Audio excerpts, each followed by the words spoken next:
Hey, what's going on? You know who it is. You know what it is. All right, you guys. Peep Game just got through watching the Equalizer 3, and I will say, hey, great movie. Fantastic movie, man. A great way to wrap up the Equalizer series. I'm gonna do a comparison video, and a lot of people are asking for this, and it's kind of funny. I'm gonna do a video asking for this. You know, why not do crossover films? If the money is right and they can keep the movie within budget and egos don't clash, I wouldn't mind seeing some crossover films, and you know what I'm talking about, you know, which would be very interesting, but some things would have to come together, but anything's possible. You never know. But, you know, basically this movie takes place in Italy, you know, basically what is supposed to be Robert McCall's last, I guess, mission before he goes into retirement. Basically something else comes about where he ends up taking on what would be called the mafia.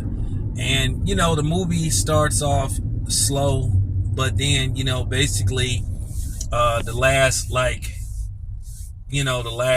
hour of the film, it like really starts to pick up and gain steam. So, you know, sometimes with these type of action films, it has to build up, and then it has a gigantic, you know, climax where, unlike John Wick, basically bodies start dropping basically as soon as the movie starts. I mean, John Wick 4, I mean, most people lost track of how many bodies got dropped in the movie because basically you couldn't keep count. But nevertheless, Denzel Washington, he goes out with a bang, and his version of Robert McCall, very different from what you saw on the CBS series that ran, I think, from the mid-80s to maybe the 90s. Very different. This guy is a no-nonsense guy.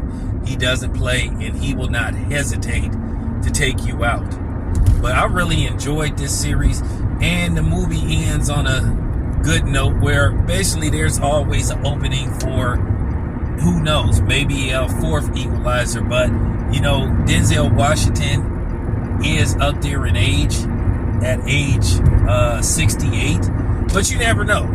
I mean, Sylvester Stallone and Arnold Schwarzenegger are in their late 70s, and they're still making action pictures. I mean, Harrison Ford is 80 and still making action pictures with the Indiana Jones movies, but you never know. And I think, like I said, Denzel Washington is an underrated action star. I know he's won a couple of Oscars, but Denzel Washington, he's given us some good action pictures. And that's just real talk. So with that being said, I recommend this movie, man. I really recommend this movie. Go see it. I understand why people are fond of these movies. I really think that they're slept on as far as, like, you know, action pictures go. Because I think Denzel Washington has done a sensational job of bringing good action to well-acted movies. So shout out to Denzel Washington. But yeah, on a scale of 1 to 10, I will give it an 8. And out of these particular Equalizer movies, this is like the shortest film. This movie has a running time around an hour and 50 minutes, because the first two Equalizers ran over 2 hours. So this is one of the more shorter Equalizer films. But once again, shout out to Denzel Washington. This is your boy Tail Biz. I am out.